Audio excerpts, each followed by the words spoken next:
I thought I knew what love looked like. 2 years with Marcus felt like home. Safe morning coffee weekend hikes, cooking dinner together while laughing at terrible movies.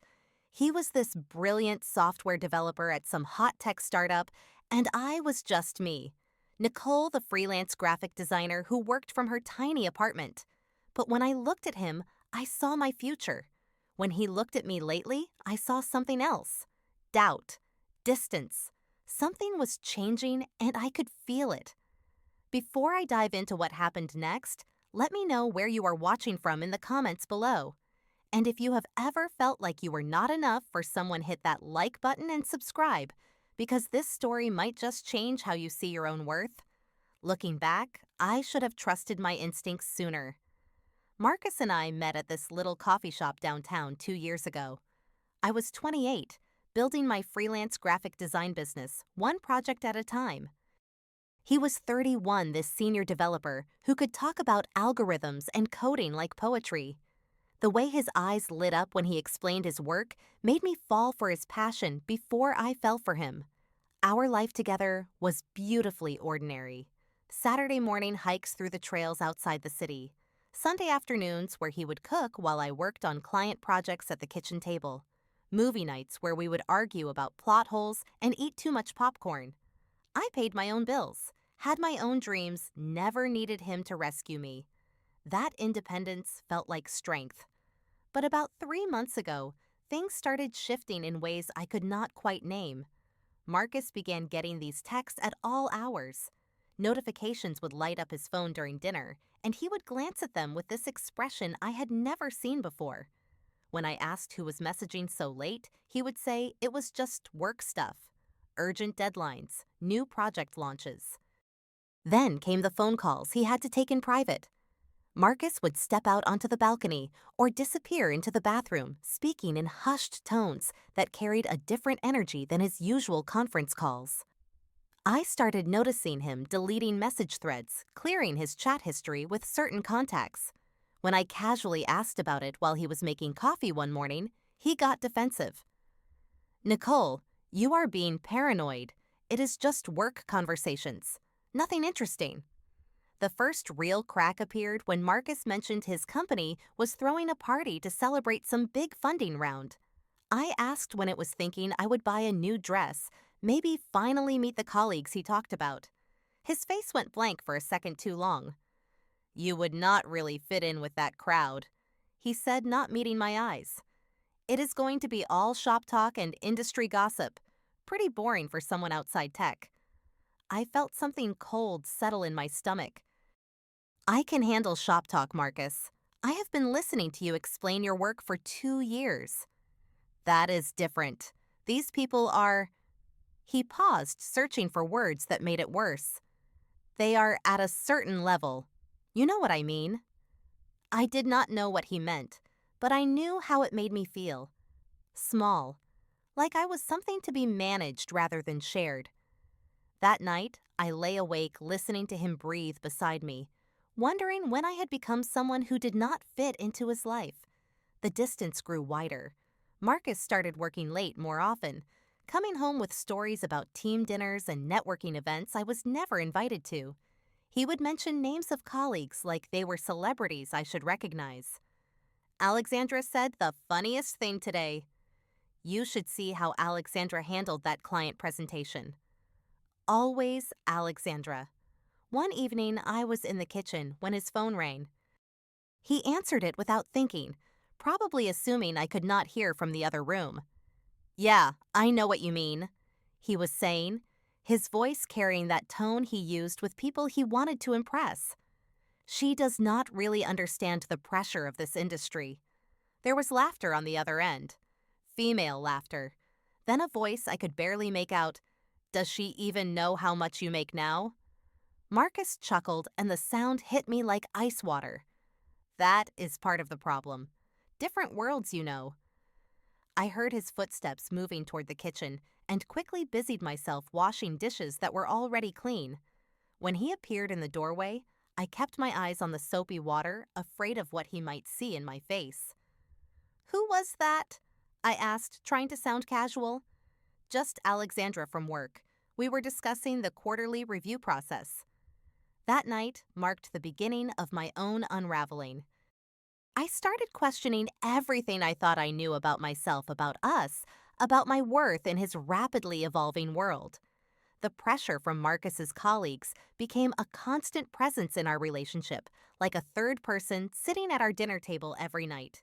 He started talking about this Alexandra woman constantly. Harvard MBA, he would say with obvious admiration. Brilliant strategic mind. Understands venture capital and market positioning in ways that impressed even the executives. I found myself Googling her name, scrolling through her LinkedIn profile with its perfect headshots and impressive job history. She was beautiful in that effortless way some women manage. Sharp blazer's confident smile, the kind of networking photos that screamed success. Her comments started appearing on Marcus's social media posts. Little encouraging messages about his work suggestions for industry conferences, links to articles she thought he would find interesting. You deserve someone at your level. She had written under a photo of him at some tech meetup. The words burned themselves into my memory. Marcus began making comparisons without seeming to realize he was doing it. Alexandra really gets the business side of what we do, he would say, while I was trying to show him a logo design for a new client. She has this incredible ability to think strategically about market positioning. I started noticing how he lit up when he talked about work conversations with her, how he would mention her insights during discussions about his career goals, how he suddenly had opinions about industry trends I had never heard him express before. Desperate to bridge whatever gap was forming between us, I tried to change myself in ways that felt both necessary and wrong. I bought expensive clothes I could not really afford, thinking maybe if I looked more polished, more professional, I would fit better into his evolving image of success. I spent hours researching tech industry news, memorizing terms and trends so I could contribute more meaningfully to his work stories. I joined a gym, pushing myself through workouts I hated because I thought maybe if I looked more like the women in his professional circle, he would see me differently. I started wearing makeup to bed, waking up early to fix my appearance before he opened his eyes. None of it mattered. Marcus did not notice the new clothes or the way I had started styling my hair differently. He seemed annoyed when I tried to join conversations about his industry, like I was playing dress up in a world where I did not belong. When I mentioned an article about artificial intelligence that I had read specifically to impress him, he just nodded absently and changed the subject. "You have been acting weird lately," he said one evening, looking up from his laptop where he was reviewing some presentation slides. "Different. It is like you are trying to be someone else." The irony was devastating. I was trying to be someone else because being myself no longer seemed to be enough for him. Everything came to a head at the company dinner he finally invited me to attend. I spent 3 hours getting ready, choosing a black dress that cost more than I usually spent on clothes in 6 months. I researched every person on his team, practiced pronouncing their names, and remembering their roles so I could make intelligent conversation. The restaurant was the kind of place where entrees cost $50 and the wine list was thicker than most novels. Marcus's colleagues were exactly what I had expected. Polished, confident speaking in rapid-fire conversations about market disruption and scalability challenges. Alexandra was there, of course. Even more striking in person with the kind of presence that made everyone else fade slightly into the background. I tried. I really tried to be part of their world for those 2 hours. But every attempt I made to contribute to the conversation was met with polite smiles that did not reach anyone's eyes. When I mentioned a project I was working on for a small business client, Alexandra asked if I had considered the implications for their digital transformation strategy. When I admitted I was not sure what she meant, the table went quiet for a beat too long. Marcus looked embarrassed. Not protective or supportive. Embarrassed. By me. Alexandra spent most of the evening directing her attention toward Marcus, discussing opportunities at other companies, asking his opinions on industry developments, with a kind of intense focus that made it clear she valued his insights above everyone else's. She touched his arm when she laughed at his jokes. She leaned in close when he explained technical concepts, nodding like he was sharing the secrets of the universe. "Marcus, you are so talented," she said as dessert arrived. "You could work anywhere in the city. Companies would fight over someone with your skill set." She did not look at me when she said it, but somehow the words felt directed at me anyway, like a reminder that I was dating someone out of my league, someone whose potential was being wasted on a small-time freelancer who did not understand strategic market positioning. The drive home was silent in a way that felt final. Marcus stared straight ahead at the road, his jaw tight with some emotion I could not read. When we finally pulled into the parking lot of my apartment building, I tried to salvage something from the wreckage of the evening. "I thought that went well," I said, knowing it was a lie, but hoping he would contradict me. Instead, he turned to look at me with an expression I had never seen before. Cold, distant, like he was seeing me clearly for the first time and did not like what he found.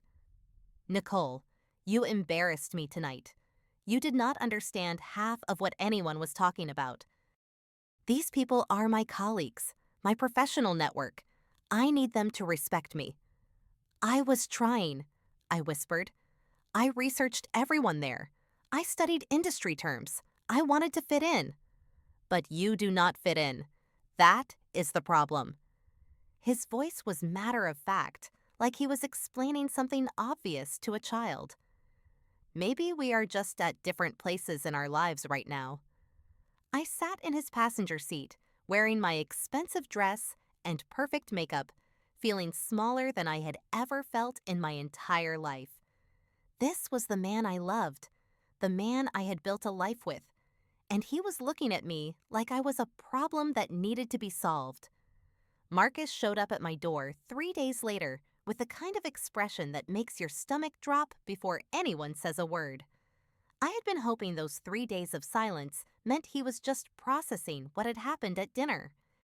That maybe he would realize he had been unfair, that his colleagues' opinions mattered less than what we had built together. Instead, he stood in my doorway, looking like he was about to deliver a rehearsed speech. "We need to talk," he said, not moving to come inside the way he had 1,000 times before.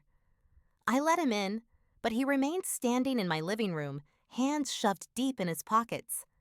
This was the same space where we had spent countless evenings curled up together on the couch, where he had helped me assemble furniture and hang artwork.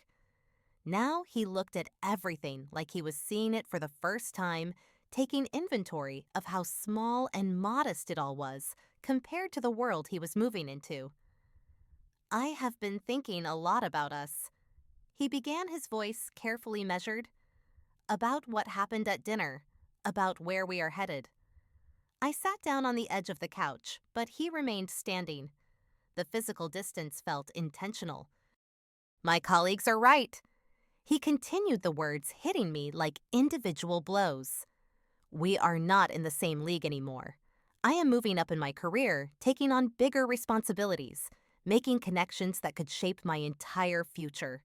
And you?" He paused, searching for a way to make it hurt less. He could not find one.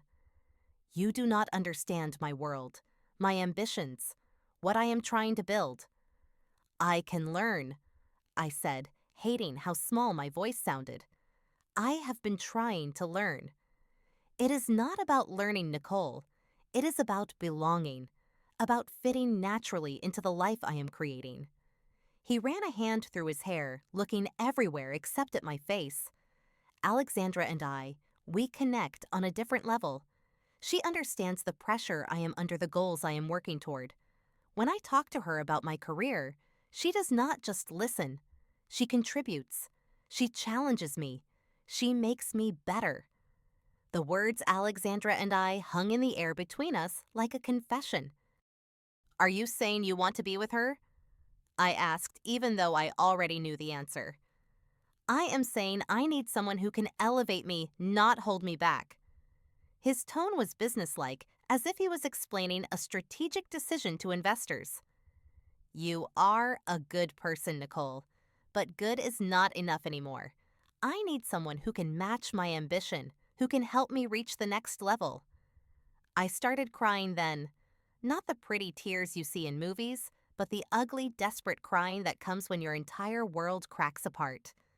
I begged him to reconsider, to remember what we had built together, to give us another chance to figure it out. But Marcus had already made his decision. He had probably made it weeks ago, maybe even at that dinner while I was struggling to keep up with conversations about market disruption. I am sorry, he said, backing toward the door. I really am. But this is what is best for both of us. And then he was gone, leaving me alone in the apartment that suddenly felt too quiet, too small, too empty of the future I thought we were building together.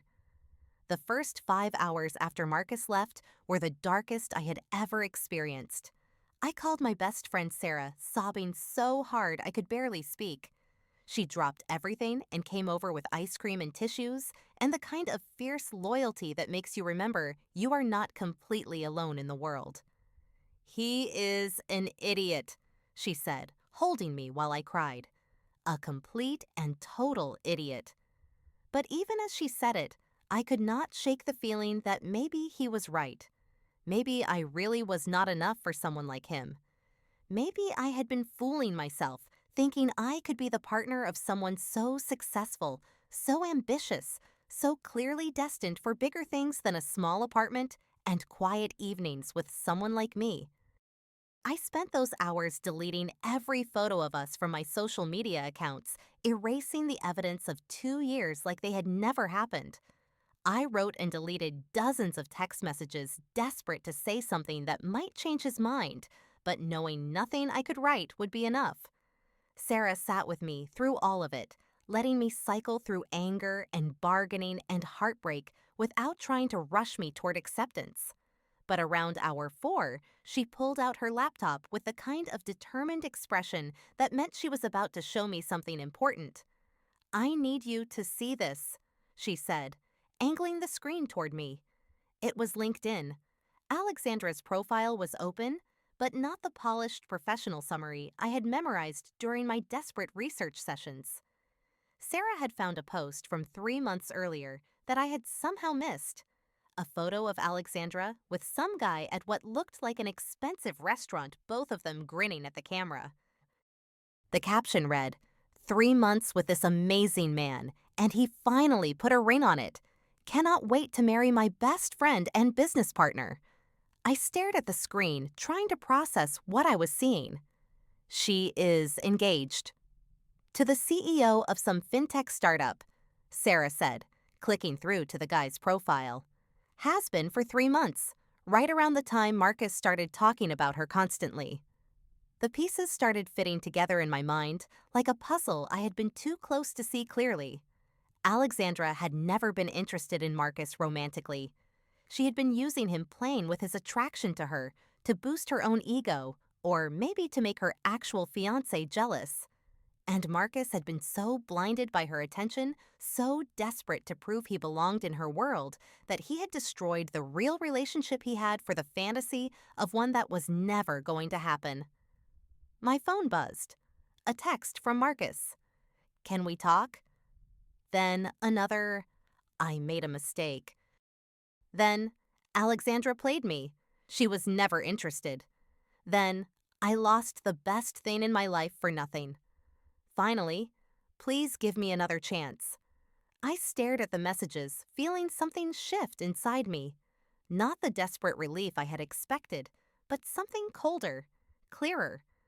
I was seeing Marcus differently now, not as the successful man whose world I did not fit into, but as someone who had thrown away 2 years of love because a woman with a Harvard MBA had smiled at him and made him feel important. I did not respond to Marcus's texts that night or the next morning. For the first time in our entire relationship, I was the one who needed space to think. Sarah stayed over, and we spent the evening talking about everything that had happened, but also about things that had nothing to do with Marcus. My work, her new job books we wanted to read, places we wanted to travel. It was strange how good it felt to remember that I existed independently of my relationship, that I had thoughts and dreams and opinions that had nothing to do with fitting into someone else's vision of success. Over the next few days, Marcus's messages became more frequent and desperate.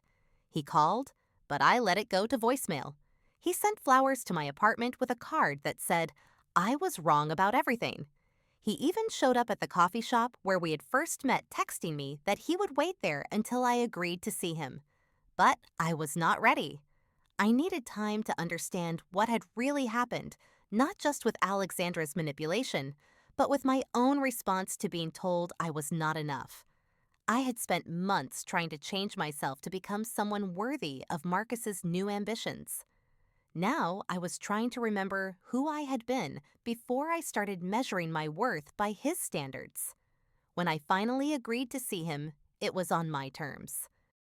He came to my apartment looking haggard in a way that might have broken my heart a week earlier.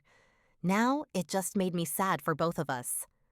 "I am so sorry, Nicole," he said before I had even closed the door behind him.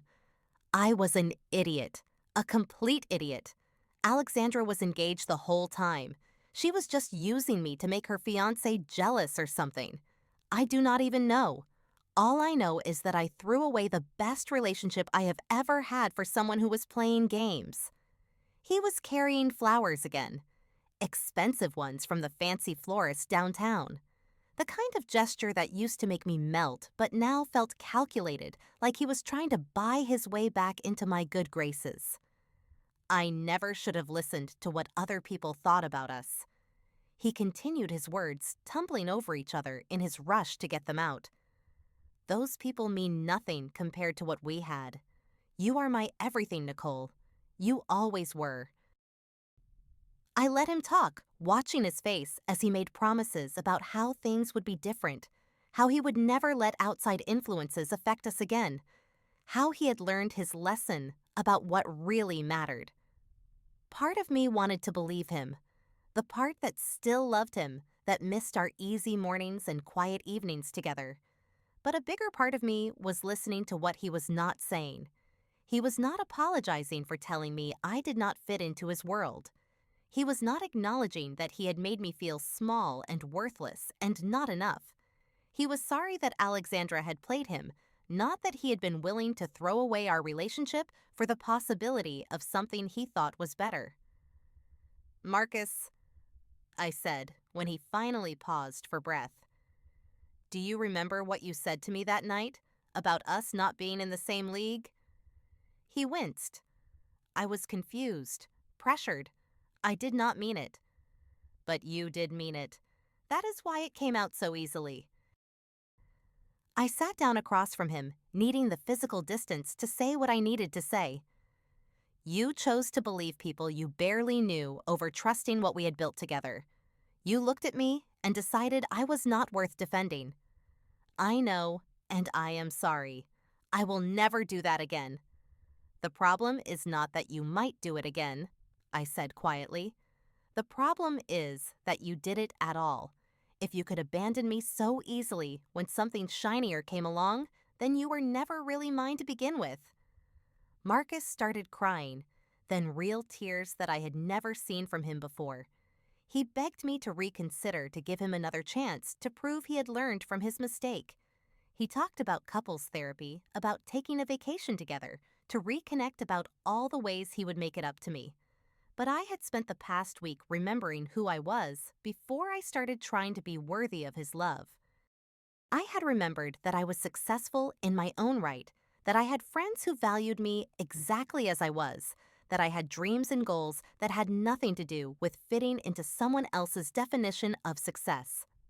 I deserve someone who sees my worth without question, I told him. Someone who does not need other people to point out how amazing I am because they already know. Someone who would never make me feel like I need to change myself to be worthy of their love. I wrote him a letter that night after he left. Not an angry letter, but an honest one. I told him that I forgave him for hurting me, but that forgiveness did not mean I was willing to pretend it had not happened. I told him that I hoped he learned something from Alexandra's manipulation about the difference between genuine connection and flattery. I told him that I was grateful for the good times we had shared, but that they were not enough to rebuild on. "This is not about getting back together," I wrote. "This is about closure, about both of us being honest about who we really are and what we really want. And the truth is, you want someone who makes you feel successful and important. I want someone who makes me feel loved and valued. Those are not the same thing." Marcus kept trying for a few more weeks. He would text me articles about couples who had overcome bigger obstacles. He sent me screenshots of job postings at tech companies, suggesting I could apply and we could work in the same industry. He even offered to pay for me to take business classes so I could better understand his world. Every gesture just confirmed that I had made the right decision. He still did not understand that the problem was not my lack of business knowledge or industry connections. The problem was that he had been willing to throw away 2 years of love because someone else convinced him he could do better. The healing process was not linear. Some days I felt strong and confident in my decision. Other days I missed him so much it hurt to breathe. But slowly, with Sarah's support and the routine of work and the simple pleasure of making decisions based only on what I wanted, I started to rebuild my sense of self. I took on new clients, including one international project that challenged me creatively in ways I had not experienced before. I joined a hiking group and discovered that I was funnier and more social than I had remembered. I started taking photography classes on weekends, learning to see the world through a different lens. 6 months later, I started dating again. Not because I was looking to replace Marcus, but because I was ready to share my life with someone who would appreciate what I brought to it. The first man I went out with, a teacher named James, who I met through my photography class, told me on our second date that he thought I was brilliant. Not because I had learned to speak his language, but because I spoke my own so well. 2 years later, I can honestly say that I am grateful Marcus left. Not because of some romanticized notion that everything happens for a reason, but because his leaving forced me to remember that my worth was not dependent on someone else's ability to see it. I learned that the right person will never need convincing to choose you. They will not require you to change yourself to fit into their life, because they will be too busy figuring out how to fit their life around yours. They will defend your value to anyone who questions it, not because they have to, but because the idea of anyone not seeing your worth will genuinely confuse them. The person who is meant for you will never make you question your value or feel like you need to earn their love. They will see you clearly, all your flaws and quirks and ordinary moments, and think they won the lottery. 2 years later, I am grateful Marcus left, because it led me to someone who never makes me feel like I am not enough. And that someone is myself first, and then the right person who sees what Marcus was too blind to appreciate. Have you ever been in a relationship where you felt like you had to change who you were to be worthy of love? Drop a comment below and share your story. Your experience might help someone else who is struggling with the same feelings right now. If this story resonated with you, please hit that like button and subscribe for more real stories about love loss and finding your way back to yourself. And do not forget to share this video with someone who needs to hear that they are enough exactly as they are. Thank you for listening to my story, and remember that your worth is not up for debate. You deserve love that celebrates you, not love that tolerates you.